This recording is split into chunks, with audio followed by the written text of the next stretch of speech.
Hi hello ನಮಸ್ಕಾರ. ವಿಶೇಷ ನೇರ ಪ್ರಸಾರ ಕಾರ್ಯಕ್ರಮಕ್ಕೆ ಸ್ವಾಗತ. ನಾನು ಅಮೃತ ಶ್ರೀಕಂಠ. ವೀಕ್ಷಕರೇ, ಪ್ರತಿನಿತ್ಯದ ಜೀವನದಲ್ಲಿ ನಾವು ಅನೇಕ ಸಮಸ್ಯೆಗಳಲ್ಲಿ ಬಳಲ್ತಾ ಇರ್ತೀವಿ. ಸಾಲದ ಸಮಸ್ಯೆ, ಉದ್ಯೋಗ ಸಮಸ್ಯೆ, ವಿದ್ಯಾಭ್ಯಾಸದ ಸಮಸ್ಯೆ ಅಥವಾ ಮದುವೆ ವಿಳಂಬ, ಹೀಗೆ ಹಲವಾರು ಸಮಸ್ಯೆಗಳಲ್ಲಿ ನಾವು ಪ್ರತಿನಿತ್ಯ ಕಷ್ಟಪಡ್ತಾ ಇರ್ತೀವಿ. ಆದ್ರೆ ಅದಕ್ಕೆ ಸೂಕ್ತ ಪರಿಹಾರವೂ ಇರುತ್ತೆ, ಆದ್ರೆ ನಾವು ಅದನ್ನ ಸರಿಯಾಗಿ ಪಾಲಿಸುವುದಿಲ್ಲ.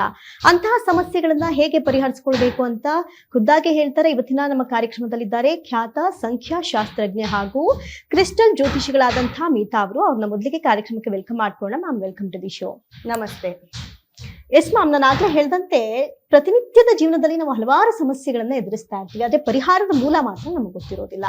ಅಂಥ ಸಂದರ್ಭಗಳಲ್ಲಿ ನಾವು ಹೇಗೆ ಜೀವನವನ್ನ ನಡೆಸಬೇಕು, ಜೊತೆಗೆ ಈ ಸಾಲದ ಸುಳಿ ಅನ್ನೋದು ಏನಿರುತ್ತೆ ಮನುಷ್ಯನ ಬದುಕನ್ನೇ ಕೊನೆಯ ಹಂತಕ್ಕೆ ತೆಗೆದುಕೊಂಡು ಹೋಗ್ಬಿಡುತ್ತೆ.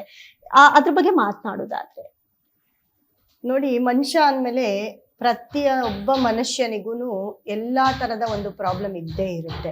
ಮನುಷ್ಯ ಅಂತ ಕಷ್ಟ ಸುಖ ಎಲ್ಲವನ್ನು ಅನುಭವಿಸೋ ಅಂತ ಒಂದು ಮೊಟ್ಟ ಮೊದಲ ಜೀವಿ ಅಂದ್ರೆ ಮನುಷ್ಯನೇ ಆಗಿರ್ತಾನೆ.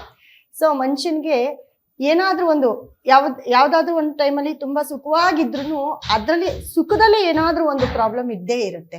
ಯಾವ್ದಾದ್ರು ಒಂದು ಪ್ರಾಬ್ಲಮ್ ಆಗಿರ್ಬೋದು, ಎಲ್ಲೋ ಒಂದ್ ಕಡೆ ಸಿಕ್ಕಾಕೊಳ್ಳೋದಾಗಿರ್ಬೋದು, ಅಥವಾ ಏನಾದ್ರೂ. ಇವಾಗ ನೋಡಿ, ತುಂಬಾ ದುಡ್ಡಿಲ್ದೇ ಇರೋರಿಗೆ ಮುಖ್ಯವಾಗಿ ದುಡ್ಡಿನ ಸಮಸ್ಯೆ. ಆಲ್ಮೋಸ್ಟ್ 80% ಪ್ರಪಂಚದಲ್ಲಿ, ನಮ್ಮ ದೇಶದಲ್ಲಾಗಿರ್ಬೋದು, ಪ್ರಪಂಚದಲ್ಲಿ ಅಂತ ಅನ್ಕೊಳ್ಳಿ, ಎಲ್ಲ ಮನುಷ್ಯರಿಗೂ ಫಸ್ಟ್ ಬರೋದೇ ದುಡ್ಡಿನ ಒಂದು ಸಮಸ್ಯೆ ಆಗಿರುತ್ತೆ. ಅದಾಗದ ನಂತರ ದುಡ್ಡಿನ ಸಮಸ್ಯೆ ಮುಗೀತು, ದುಡ್ಡು ಬರ್ತಾ ಇದೆ, ಕೆಲ್ಸ ಬಂತು, ದುಡ್ಡು ಬರ್ತಾ ಇದೆ. ಯಾಕಂದ್ರೆ ಮನುಷ್ಯನ ಒಂದು ಆಸೆಗೆ ಕೊನೆ ಇರೋದಿಲ್ಲ, ಮನುಷ್ಯನ ಆಸೆಗೆ ಕೊನೆ ಇರೋದಿಲ್ಲ, ಮನುಷ್ಯನ ಜೀವನಕ್ಕೆ ಕೊನೆ ಇರೋದಿಲ್ಲ. ಹಾಗಾಗಿ ಸೊ ಕರೆ ಬರ್ತಾ ಇದೆ ಅನ್ಸುತ್ತೆ ನನ್ಗೆ. ಎಸ್ ಮ್ಯಾಮ್, ಒಂದು ಕಾಲ್ ಬರ್ತಾ ಇದೆ. ಹಾ, ತಗೊಳ್ಳೋಣ. Hello hello hello hello sir, ನಮಸ್ತೆ. ಮೇಡಮ್, ನಮಸ್ತೆ ಮೇಡಮ್. ಸರ್, ಎಲ್ಲಿಂದ ಮಾತಾಡ್ತೀರಾ? ಮೇಡಮ್, ಬೆಂಗಳೂರಿಂದ. ಹಾ, ನಿಮ್ಮ ಹೆಸರು ಸರ್? ನಿಮ್ಮ ಹೆಸರು? ನಮ್ಮ ಹೆಸರು ಪವನ್ ಅಂತ ಮೇಡಮ್. ಪವನ್. ನಿಮ್ಮ ಹುಟ್ಟಿದ ದಿನಾಂಕ? ಮೇಡಮ್, 2ನೇ ತಾರೀಕು ಆಗಸ್ಟ್. ಒಂದ್ ನಿಮಿಷ ಓಕೆ, ಹೇಳಿ ಸರ್. 2 ಆಗಸ್ಟ್ 1996.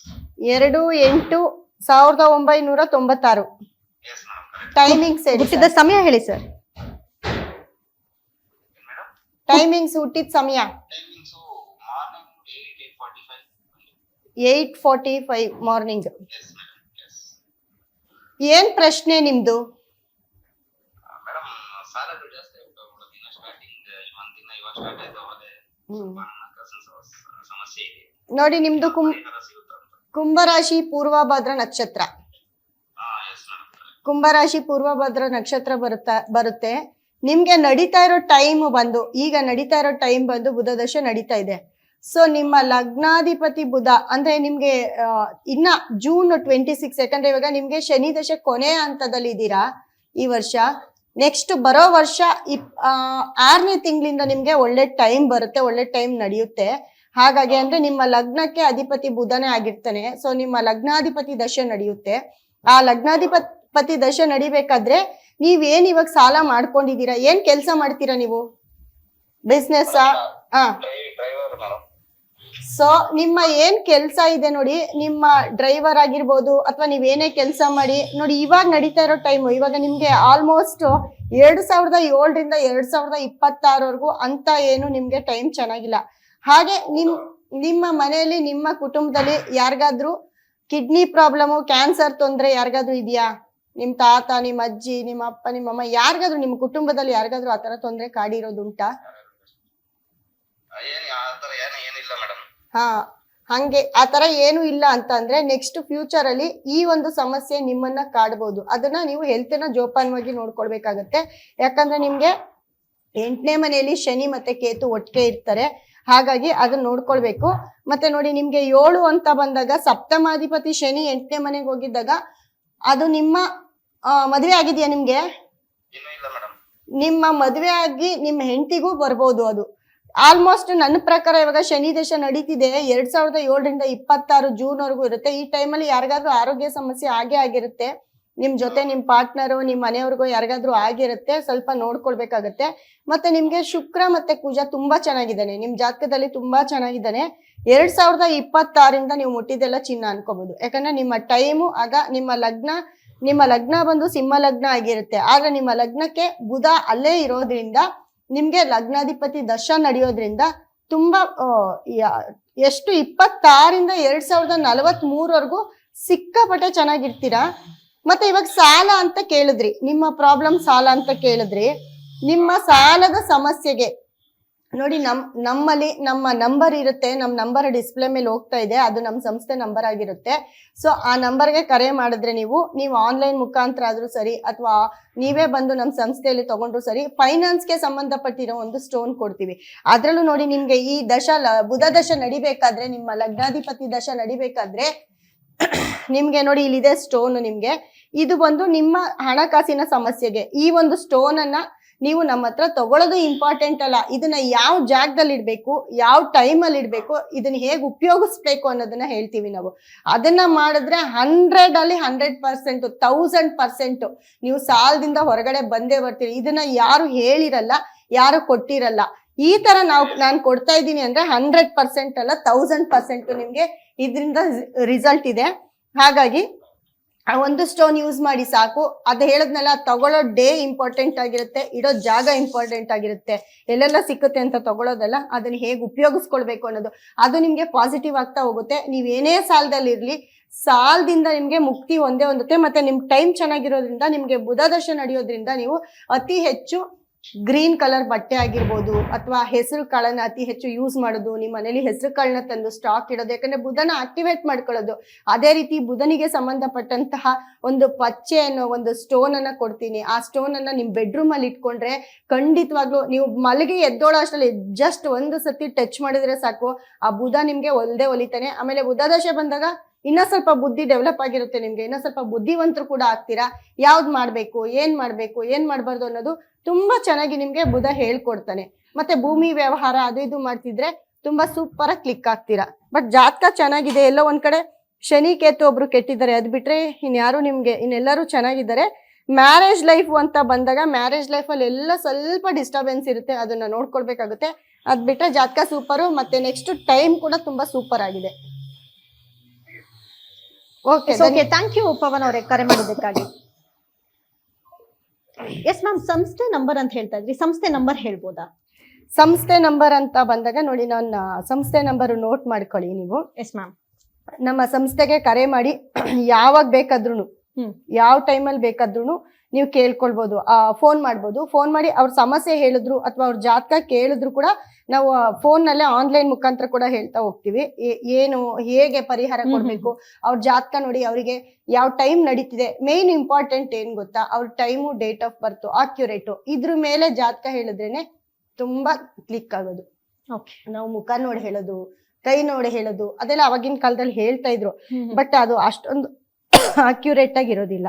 ನೀವು ಮಾತಾಡಿ, ಸಂಸ್ಥೆ ನಂಬರ್ ಹೇಳಿ ಮ್ಯಾಮ್. ನೀವು ಮಾತಾಡಿ. ಎಸ್ ವೀಕ್ಷಕರೇ, ಈ ಸಾಲ ಬಾಧೆಯಿಂದ ಮುಕ್ತಿ ಹೊಂದೋದು ಅತಿ ದೊಡ್ಡ ಸಮಸ್ಯೆ. ಅದರಿಂದ ಹೊರಗಡೆ ಬರೋದಕ್ಕೆ ಅದೆಷ್ಟೋ ಜನ ಒದ್ದಾಡ್ತಾ ಇರ್ತೀರಾ ಅಥವಾ ಅನೇಕ ಸಮಸ್ಯೆಗಳಿಂದ ಒದ್ದಾಡ್ತಾ ಇರ್ತೀರಾ. ಇಂಥ ಸಂದರ್ಭಗಳಲ್ಲಿ ನೀವು ಕೂಡ ಸ್ಕ್ರೀನ್ ಮೇಲೆ ಡಿಸ್ಪ್ಲೇ ಆಗ್ತಾ ಇರುವಂತಹ ನಮ್ಮ ನಂಬರ್ಗೆ ಕರೆ ಮಾಡಿ. ಮೇಡಮ್ ಇಲ್ಲೇ ಇದ್ದಾರೆ, ಮೇಡಮ್ ನಿಮ್ಮ ಅನೇಕ ಸಮಸ್ಯೆಗಳಿಗೆ ಪರಿಹಾರವನ್ನ ಹೇಳ್ಕೊಡ್ತಾರೆ. ಜೊತೆಗೆ ಯಾವ ಒಂದು ವಿಚಾರಕ್ಕೆ ನೀವು ಯಾವ ಕಲರ್ ಅನ್ನ ಬಳಸಬೇಕು, ಯಾವ ನಂಬರ್ ಅನ್ನ ಬಳಸಬೇಕು, ನೀವು ಓಡಿಸುವಂತಹ ಗಾಡಿ ಆಗಿರ್ಬೋದು ಅಥವಾ ನಿಮ್ಮ ಫೋನ್ ನಂಬರ್ ಆಗಿರ್ಬೋದು, ಈ ರೀತಿಯಾದಂತಹ ಅನೇಕ ವಿಚಾರಗಳಲ್ಲಿ ನೀವು ಯಾವ ನಂಬರ್ ಅನ್ನ ಉಪಯೋಗಿಸಿದ್ರೆ ನಿಮಗೆ ಒಳಿತಾಗುತ್ತೆ ಅಥವಾ ನಿಮ್ಮ ಬದುಕಿಗೆ ಅದು ಸುಸೂತ್ರವಾಗುತ್ತೆ ಅನ್ನೋದನ್ನ ಕೂಡ ಮೇಡಮ್ ಅವರು ತಿಳಿಸ್ಕೊಡ್ತಾರೆ. ಹಾಗೆ ವೀಕ್ಷಕರೇ, ಸದ್ಯಕ್ಕೆ ವಿದ್ಯಾಭ್ಯಾಸದ ತೊಂದರೆ ನೋಡಿ, ಎಷ್ಟೋ ಮನೆಯಲ್ಲಿ ನೀವು ನಿಮ್ಮ ಮಕ್ಕಳಿಗೆ ಕುತ್ಕೊಂಡು ಓದಪ್ಪ ಅಂತ ಹೇಳ್ತೀರಿ, ಅವರು ಕುತ್ಕೊಂಡು ಓದಿರ್ತಾರೆ, ಆದ್ರೆ ಎಕ್ಸಾಮ್ ಹಾಲ್ ನಲ್ಲಿ ಅದನ್ನ ಮರ್ತು ಬಿಡ್ತಾರೆ, ಅಥವಾ ಎಷ್ಟೇ ಓದಿದ್ರು ಅವ್ರಿಗೆ ತಿಳುವಳಿಕೆ ಅನ್ನೋದು ಬರ್ತಾನೆ ಇರಲ್ಲ. ಇನ್ ಕೆಲವು ಮಕ್ಕಳು ಮೊಂಡಾಟ, ನಾವ್ ಯಾಕೆ ಓದ್ಬೇಕು, ಕುತ್ಕೊಳ್ಳೋಲ್ಲ, ಆಟ ಆಡೋಕ್ ಹೋಗ್ತೀನಿ, ಈ ರೀತಿಯಾದಂತಹ ಸಮಸ್ಯೆಗಳಿದ್ರು ಕೂಡ ಅವುಗಳಿಗೂ ಪರಿಹಾರವನ್ನ ಮೇಡಮ್ ಅವರು ಕೊಡ್ತಾರೆ. ಸೊ ನೀವು ಕೂಡ ಸ್ಕ್ರೀನ್ ಮೇಲೆ ಡಿಸ್ಪ್ಲೇ ಆಗ್ತಾ ಇರುವಂತಹ ನಮ್ಮ ನಂಬರ್ಗೆ ಕರೆ ಮಾಡಿ ಮೇಡಮ್ ಒಟ್ಟಿಗೆ ಮಾತಾಡ್ಬೋದು. ಎಸ್ ಮ್ಯಾಮ್, ನಂಬರ್ ಅನ್ನ ಸಂಸ್ಥೆ ನಂಬರ್ ಅಂತ ಬಂದಾಗ 97393 42626 42626 ಈ ನಂಬರ್ಗೆ ಕರೆ ಮಾಡಿದ್ರೆ ಅವ್ರದ್ದು ಏನೇ ಸಮಸ್ಯೆ ಇರಲಿ, ಅವ್ರು ಏನ್ ಸಮಸ್ಯೆ ಇದ್ರು ಕೂಡ ನಾವು ಅದನ್ನ ಅವ್ರಿಗೆ ಅವರ ಒಂದು ಜಾತಕ ಅಕ್ಯುರೇಟ್, ನಾನು ಹೇಳ್ದೆ ಅಲ್ವಾ, ಅವರ ಡೇಟ್ ಆಫ್ ಬರ್ತ್ ಮೇನ್, ಅವ್ರ ಡೇಟ್ ಆಫ್ ಬರ್ತ್, ಅವ್ರು ಎಲ್ಲಿ ಹುಟ್ಟಿರ್ತಾರೆ, ಬರ್ತ್ ಪ್ಲೇಸು ಮತ್ತೆ ಟೈಮು, ಇದು 3 ಇಂಪಾರ್ಟೆಂಟ್ ಆಗಿರುತ್ತೆ. ಈ 3 ಕೂಡ ಕೊಟ್ಟಾಗ ಅವರ ಒಂದು ಜಾತಕ ಏನಿದೆ ಕಂಪ್ಲೀಟ್ ಅವರ ಹೊರೋಸ್ಕೋಪ್ ಬರುತ್ತೆ. ಅವ್ರಿಗೆ ಯಾವ ದಶಾಭುಕ್ತಿ ನಡೀತಿದೆ, ಯಾವ ಟೈಮ್ ನಡೀತಿದೆ, ಯಾಕೆ ಹಿಂಗ್ ಆಗ್ತಿದೆ. ಕೆಲವೊಂದು ಸತಿ ಗ್ರಹಗಳು ಕೆಟ್ಟಾಗ ಏನಾಗುತ್ತಪ್ಪ ಅಂದ್ರೆ ಹೇಳ್ತಾ ಇರ್ತೀವಿ, ತುಂಬಾ ಚೆನ್ನಾಗಿರ್ತಾರೆ, ಲೈಫಲ್ಲಿ ಎಲ್ಲಾ ಅಚೀವ್ಮೆಂಟು ನಡೀತಾ ಇರುತ್ತೆ. ಯಾಕಪ್ಪ ಅಂದ್ರೆ ಅವ್ರಿಗೆ ನಡೀತಾ ಇರೋ ಟೈಮು ಆ ರೀತಿ ಇರುತ್ತೆ, ತುಂಬಾ ಪಾಸಿಟಿವ್ ಟೈಮು. ಎಲ್ಲ ಒಂದ್ ಕಡೆ ಲಗ್ನಾಧಿಪತಿ ದಶ ನಡೀತಾ ಇರ್ಬೋದು. ಇವಾಗ ಇದಕ್ ಮುಂಚೆ ಒಂದು ಹೇಳ್ದೆ, ಅವ್ರಿಗೆ ಇವಾಗ ಸ್ವಲ್ಪ ಟೈಮ್ ಕೆಟ್ಟಿದೆ, ಆದ್ರೆ ನೆಕ್ಸ್ಟ್ ಅವ್ರಿಗೆ ನಡೆಯುವಂತ ದಶ ಬುಧ ದಶ ನಡೆಯುತ್ತೆ. ಅದು ಲಗ್ನದಲ್ಲಿ ಬುಧ ಒಳ್ಳೆ ಜಾಗದಲ್ಲಿ ಇರೋದಕ್ಕೆ ಆ ಒಂದು 10 ವರ್ಷ ಅವರು ಏನು ಮಾತಾಡೋಂಗಿಲ್ಲ. 10 ವರ್ಷದಲ್ಲಿ ಎಷ್ಟೆಲ್ಲ ಗೇನ್ ಮಾಡ್ಬೋದು. ಅವಾಗ ಅವ್ರು ಏನ್ ಕ್ಯಾರಿ ಮಾಡಿರ್ತಾರೆ, ನೆಕ್ಸ್ಟ್ ದಶ ಏನು ನಮಗ್ ಬರುತ್ತೆ ಅಲ್ಲೆಲ್ಲ ಸ್ವಲ್ಪ ಇನ್ಸಿಡೆಂಟ್ ನಡೀತೆ. ಹಂಗಾಗಿ ನಮ್ಮ ಒಳ್ಳೆ ಟೈಮು. ಮತ್ತೆ ಮುಖ್ಯವಾಗಿ ಯಾರೇ ಆಗ್ಲಿ ನೋಡಿ, ನೀವು ಒಬ್ರು ಅಸ್ಟ್ರಾಲಜರ್ ಹತ್ರ ಹೋಗಿ ಜಾತಕ ಕೇಳ್ತೀವಿ ಅಂತ ಅಂದ್ರೆ ಹಿಂದೆ ಅದು ಕೇಳಿ ಪ್ರಯೋಜನ ಇಲ್ಲ. ಕೆಲವರೆಲ್ಲ ಏನ್ ಹೇಳ್ತಾರೆ, ಅವ್ರಿಗೆ ನಡೆದಿರೋ ಇನ್ಸಿಡೆಂಟ್ ಹೇಳ್ಬಿಟ್ರೆ ಇವ್ರು ಕರೆಕ್ಟ್ ಆಗಿ ಹೇಳ್ತಿದ್ದಾರೆ, ಇವರೇ ಒಳ್ಳೆ ಅಸ್ಟ್ರಾಲಜರ್ ಅಂತಾರೆ. ಆದ್ರೆ ನಡೆದಿರೋದ್ ಕಟ್ಕೊಂಡು ಏನು ಮಾಡಕ್ಕಾಗಲ್ಲ. ನಾವು ಕಳ್ಕೊಂಡಿರೋದು ಯಾವುದು ವಾಪಸ್ ಬರಲ್ಲ. ಯಾವತ್ತೂ ಜಾತಕ ಕೇಳಕ್ ಹೋದಾಗ ನನ್ನ ಟೈಮ್ ಇವಾಗ ಹೇಗಿದೆ, ಈಗ ನಾನು ಹೇಗಿರ್ಬೇಕು, ಇವಾಗ ನನ್ನ ಟೈಮ್ ಚೆನ್ನಾಗಿದ್ಯಾ ಚೆನ್ನಾಗಿಲ್ವಾ, ನೆಕ್ಸ್ಟ್ ಯಾವ ಟೈಮ್ ಬರುತ್ತೆ, ಹೇಗಿರ್ಬೇಕು, ಅದೊಂದನ್ನ ತಿಳ್ಕೊಳ್ಳಿ. ಮ್ಯಾಮ್, ನಾನು ಆಗ್ಲೇ ಹೇಳ್ದಂತೆ ಈ ವಿದ್ಯಾಭ್ಯಾಸದ ತೊಂದರೆ, ಮಕ್ಕಳು ಕೇಳೋದಿಲ್ಲ, ಹೇಳಿದ ಮಾತು ಕೇಳೋದಿಲ್ಲ, ಕುತ್ಕೊಂಡು ಓದೋದಿಲ್ಲ ಎನ್ನುವಂತ ಮಕ್ಕಳಿಗೆ ಯಾವ ರೀತಿಯಾದಂತಹ ಪರಿಹಾರವನ್ನ ನೀವು ಕೊಡ್ತೀರಿ ಅಂತ ನೋಡಿ. ಮಕ್ಕಳಿಗೆ ಅಂತ ಬಂದಾಗ, ಮಕ್ಕಳಿಗೆ ಮುಖ್ಯವಾಗಿ ವಿದ್ಯಾಭ್ಯಾಸಕ್ಕೆ ಅಂತ ಬಂದಾಗ ನಮ್ಮಲ್ಲಿ ಒಂದು ಎಜುಕೇಶನ್ ಸ್ಟೋನ್ ಇದೆ ನೋಡಿ, ಇದೆ. ಇದು ಎಜುಕೇಶನ್ ಸ್ಟೋನ್. ಇದು ತುಂಬಾ ಪವರ್ಫುಲ್ ಸ್ಟೋನ್. ಈ ತರ ಸ್ಟೋನು ಕ್ರಿಸ್ಟಲ್ಸ್ ನ ಅವರು ಯೂಸ್ ಮಾಡಿದಾಗ ಇದನ್ನ ತಗೊಂಡೋಗಿ ಅವ್ರ ಟೇಬಲ್ ಮೇಲೆ ಇಟ್ಕೊಂಡ್ರೆ ಸಾಕು. ಅವ್ರ ಟೇಬಲ್ ಮೇಲೆ ಅಂದ್ರೆ ಅವ್ರೆಲ್ಲಿ ಓದ್ತಿರ್ತಾರೆ, ಕೆಲವ್ರ ಮನೇಲಿ ರೂಮ್ ಇರುತ್ತೆ, ಕೆಲವ್ರ ಮನೇಲಿ ರೂಮ್ ಇರಲ್ಲ. ಹೌದು, ಆ ಟೈಮಲ್ಲಿ ಎಲ್ಲ ಒಂದ್ ಕಡೆ ಮನೇಲಿ ಯಾವುದೇ ಪ್ಲೇಸ್ ಅಲ್ಲಿ ಇಡಿ, ಇದು ಮಕ್ಳಿಗೋಸ್ಕರ ಅಲ್ಲ, ಮನೇಲಿ ಇರೋಂತ ಪೇರೆಂಟ್ಸ್ಗೂ ಕೂಡ ಆದ್ರೂ ಒಂದು ಜ್ಞಾನ ಬರುತ್ತೆ. ಇವಾಗ ಒಂದೊಂದ್ ಮನೇಲಿ ಪೇರೆಂಟ್ಸ್ ಓದೋದೇ ಇಲ್ಲ, ಓದಿರಲ್ಲ, ಮಕ್ಳು ಚೆನ್ನಾಗ್ ಓದ್ಲಿ ಅಂತ ತುಂಬಾ ಕಷ್ಟ ಪಡ್ತಿರ್ತಾರೆ. ಪೇರೆಂಟ್ಸ್ ಅವ್ರಿಗೆ ಹೇಳ್ಕೊಡೋಷ್ಟು ಕೂಡ ಜ್ಞಾನ ಇರಲ್ಲ. ಆದ್ರೆ ಈ ಸ್ಟೋನ್ ಅನ್ನ ನಿಮ್ಮ ಮನೇಲಿ ಇಟ್ಕೊಂಡಾಗ ನಿಮ್ಮ ಮಕ್ಳ ಜೊತೆ ನಿಮ್ಗೂ ಎಲ್ಲ ಒಂದ್ ಕಡೆ ಕೂಡ್ಸಿ ಓದೋದು, ಇಲ್ಲ ನಾನ್ ಸ್ವಲ್ಪ ಕುತ್ಕೊಂಡು ಓದ್ಬೇಕು ಅನ್ನೋ ಥಾಟ್ ಬರೋದು. ಇವಾಗ ನಾರ್ಮಲ್ ಆಗಿ ಪೇರೆಂಟ್ಸ್ ಓದಿರಲ್ಲ, ಅವ್ರಿಗೆ ಹೋಗ್ಬಿಟ್ಟು ನೀವು ಓದ್ ಕಲೀರಿ ಅಂದ್ರೆ ಏನ್ ಹೇಳ್ತಾರೆ ಹೇಳಿ, ನಮ್ಗೆ ಯಾಕೆ ಈ ವಯಸ್ಸಲ್ಲಿ, ನಮ್ಗೇನಕ್ಕೆ, ನಮ್ಮ ಮಕ್ಳು ಓದಿದ್ರೆ ಸಾಕು, ನಮ್ಗೇನ್ ವಿದ್ಯಾಭ್ಯಾಸ ಬೇಡ ಅಂತಾರೆ. ಬಟ್ ಈ ಸ್ಟೋನ್ ಇಟ್ಟಾಗ ಮನೆ ಮಂದಿಗೆಲ್ಲ ಜ್ಞಾನವನ್ನ ಕೊಡುತ್ತೆ, ಓದಕ್ಕೆ ಪ್ರವೋಕ್ ಮಾಡುತ್ತೆ, ಮತ್ತೆ ಇದ್ರ ಒಂದು ಪಾಸಿಟಿವ್ ಇಡೀ ಆ ಮನೆಗೆ ಹರಡುತ್ತೆ. ಆ ತರ ಭಾರಿ ಬ್ರಿಲಿಯಂಟ್ ಆಗೋದು, ಮತ್ತೆ ನೆನಪಿನ ಶಕ್ತಿ ಬಹಳ ಉಳಿಯುತ್ತೆ. ಜಸ್ಟ್ ಒಂದು ಸತಿ ಆ ಸ್ಟೋನ್ ಅನ್ನ ಮುಟ್ಟೋದು. ಆಮೇಲೆ ಇದೆಲ್ಲ ಆಲ್ಟರ್ನೇಟ್ ಅಲ್ಲ, ಲೈಫ್ ಟೈಮ್. Life time. ಇವಾಗ ಒಂದ್ ಸತಿ ಇಟ್ಟಾಗ ಆ ಮನೇಲಿ 1 ಮಕ್ಳು 2 ಮಕ್ಳು 1-3 ಜನ ಮಕ್ಳು ಓದ್ತಾ ಇರ್ತಾರೆ. ಆ ಮಕ್ಳದ್ದು ಪೀರಿಯಡ್ ಆಗಿ ಚಿಕ್ಕ ಮಕ್ಳಿಂದ ಅವ್ರ IAS ಎಕ್ಸಾಮ್ ಬರೆಯೋವರೆಗೂ ಇದು ಹೆಲ್ಪ್ ಆಗುತ್ತೆ. ಇದನ್ನ ಇಟ್ಟಾಗ ಓದೋ ಜ್ಞಾನ, ಓದು ಮಕ್ಳು 40% ಇರೋರು 70% ವರ್ಗೂ ಬರ್ತಾರೆ. ಓದ್ತಾನೆ ಇಲ್ಲ, ನನ್ ಮಗ್ಳು ಫೇಲ್ ಆಗ್ತಿದ್ದಾಳೆ, ನನ್ ಮಗ ಫೇಲ್ ಆಗ್ತಿದ್ದಾಳೆ, ಅವರು ನಾರ್ಮಲ್ ಇಂದ ಆವ್ರೇಜ್ ಬರ್ತಾನೆ ಇರ್ತಾರೆ. ಸೊ ಈ ಒಂದು ಸ್ಟೋನ್ ಅನ್ನ ಯೂಸ್ ಮಾಡಿದವ್ರಿಗೆ ಗೊತ್ತು, ಆಲ್ರೆಡಿ ತುಂಬಾ ಜನಕ್ಕೆ ಕೊಟ್ಟಿದೀವಿ. ಇವಾಗ ಇನ್ನೊಂದ್ ಸ್ವಲ್ಪ ದಿನ ಎಕ್ಸಾಮ್ ಟೈಮ್ ಬಂತು ಅಂದ್ರೆ ನಮ್ಮಲ್ಲಿ ಅತಿ ಹೆಚ್ಚು ಈ ಸ್ಟೋನ್ ಅನ್ನ ತಗೊಳ್ತಾರೆ. ಏನಕ್ಕೆ ಅಂದ್ರೆ ಅದ್ರ ಪವರ್ ಅಷ್ಟಿದೆ. ಇವಾಗ ಅದನ್ನ ಇಟ್ಟು ಓದ್ಕೋತಾ ಇದ್ರೆ ಮಗು ಒಂದಿನ ಹಠ ಮಾಡುತ್ತೆ, ಓದ್ದೇ ಇರೋಂತ ಮಕ್ಳು ಹಠ ಮಾಡ್ತಾರೆ. 2ನೇ ದಿನ ಒಂದ್ ಸ್ವಲ್ಪ ಹೊತ್ತು ಕುತ್ಕೋತಾರೆ, ಒಂದ್ ಅರ್ಧ ಗಂಟೆ 3/4 ಗಂಟೆ ಕುತ್ಕೋತಾರೆ. ಆ 1 ವಾರ ಬಿಡಿ, ನೆಕ್ಸ್ಟ್ ವಾರ ನೋಡಿ ತಾನಾಗೆ ತಾವು ಬಂದು ಆ ಒಂದ್ ಟೈಮ್ಗೆ ಕುತ್ಕೊಂಡು ಓದಕ್ ಶುರು ಮಾಡ್ತಾರೆ. ಓದ್ಕೊಳ್ಳೋದು, ಹೇಳೋದು, ಮತ್ತೆ ನೆನಪಿನ ಶಕ್ತಿ ಚೆನ್ನಾಗಿ ಉಳಿಯುತ್ತೆ. ಸೊ ಈ ಒಂದು ಪವರ್ ಏನಿರುತ್ತೆ ಅಂದ್ರೆ ನೋಡಿ, ಇದನ್ನ ಯಾರು ಪ್ರಿಸರ್ವೇಟಿವ್ ಇಲ್ಲ, ಇದನ್ನ ಯಾರು ಅಣಿಸಿರೋದಿಲ್ಲ. ಇದು ಕಾಣಿಸ್ತಿದೆ ಅಲ್ವಾ ನಿಮ್ಗೆ, ಇದನ್ನ ಏನೋ ಇದು ಮೈನಿಂಗ್ ಸ್ಟೋನ್. ಸೊ ಇದು ಹಾಗೆ ಇರುತ್ತೆ, ಅದಕ್ಕೆ ಇದಕ್ಕೆ ಪಾಸಿಟಿವ್ ಜಾಸ್ತಿ. ಇವಾಗ ದೇವ್ರು ಕೂಡ ಕಲ್ಲೇ. ಸೊ ಆ ದೇವ್ರನ್ನ ಏನ್ ಮಾಡ್ತೀವಿ ನಾವು, ಒಂದ್ ಕಲ್ಲಾಗಿ ಅಲ್ಲಿ ಇಲ್ಲಿ ಬಿದ್ದಾಗ ಅದಕ್ಕೆ ಬೆಲೆ ಇರೋದಿಲ್ಲ. ಅದನ್ನ ತಗೊಬಂದು ಅದಕ್ಕೆ ಉಳಿ ಪೆಟ್ಟು ಕೊಟ್ಟು ಅದನ್ನೊಂದು ಮೂರ್ತಿ ಆಕಾರದಲ್ಲಿ ಮಾಡಿ, ಮೂರ್ತಿ ಆಕಾರದಲ್ಲಿ ಮಾಡಿದ್ರು ಏನೋ ಇವಾಗ ಫ್ಯಾನ್ಸಿ ವಸ್ತುಗಳನ್ನ ಸುಮ್ನೆ ಮುಡ್ತೀವಿ, ಖುಷಿ ಪಡ್ತೀವಿ. ಅದನ್ನ ದೇವಸ್ಥಾನದಲ್ಲಿಟ್ಟು ಅದಕ್ಕೊಂದು ಶಕ್ತಿ ಕೊಟ್ಟಾಗ ಎಷ್ಟು ಭಕ್ತಿಯಿಂದ ಕೈ ಮುಗಿತೀವಲ್ವಾ. ಹೌದು ಅವಾಗ ಅದನ್ನ ಮುಟ್ಟಕ್ಕೆ ಹೆದರ್ತೀವಿ. ಅದೇ ಬರೀ ಕಲ್ಲನ್ನ ಅದ್ರ ಕೈಯಲ್ಲಿ ಹಿಡ್ಕೊಂಡು ಬಿಸಾಕಿರ್ತೀವಿ. ಹೌದು ಅವಾಗ ಆ ದೇವ್ರನ್ನ ಮುಟ್ಬೇಕು ಅಂದ್ರೂ ನಮ್ ಕೈಲಿ ಆಗೋದಿಲ್ಲ ಶಕ್ತಿ ಬಂದಾಗ. ಹೌದು ಇದು ಕೂಡ ಅದೇ ರೀತಿ. ಅದಕ್ಕೆ ಆದಂತಹ ಒಂದೊಂದು ಶಕ್ತಿ ಇರುತ್ತೆ. ಮತ್ತೆ ಎಲ್ಲಾ ಸಮಸ್ಯೆಗೂ ಒಂದೇ ಇರೋದಿಲ್ಲ, ಒಂದೊಂದು ಸಮಸ್ಯೆಗೆ ಒಂದೊಂದು ಇರುತ್ತೆ. ಸೊ ಆ ಮಕ್ಕಳಿಗೆ ಅಂತ ಬಂದಾಗ ಇದನ್ನ ಮಕ್ಕಳಿಗೆ ಅಂತಲ್ಲ, ಎಜುಕೇಶನ್ ಯಾರೇ ಆಗಿರ್ಲಿ, ಮಕ್ಕಳಾಗಿರ್ಲಿ ದೊಡ್ಡವರಾಗಿರ್ಲಿ, ನಾನು ಕೂಡ ನನ್ನ ಟೇಬಲ್ ಮೇಲೆ ಸದಾ ಇಡ್ತೀನಿ. ಯಾಕಂದ್ರೆ ನಾನು ಓದ್ಬೇಕು, ನಾನು ತಿಳ್ಕೊಳ್ಬೇಕು, ನನಗೂ ಜ್ಞಾನ ಹೆಚ್ಚಾಗ್ಬೇಕು ಅಂತ. ಅದಕ್ಕೆ ನಮ್ಮನ್ನ ತುಂಬಾ ಪವರ್ ಕೊಡುತ್ತೆ. ಮತ್ತೆ ಎಲ್ಲರೂ ಸುಮ್ನೆ ಕಲ್ಲು ಅನ್ಕೋತಾರೆ, ಆದ್ರೆ ಅದು ಕಲ್ಲಲ್ಲ, ಅದಕ್ಕೆ ಒಂದು ಶಕ್ತಿ ಇರುತ್ತೆ. ಆ ಶಕ್ತಿ, ಇವಾಗ ನಾವು ದೇವ್ರನ್ನ ಎಷ್ಟು ಪ್ರಾರ್ಥನೆ ಮಾಡ್ತೀವಿ, ಎಷ್ಟು ನಂಬುತ್ತೀವಿ, ಶಕ್ತಿ ಇರುತ್ತಲ್ವಾ.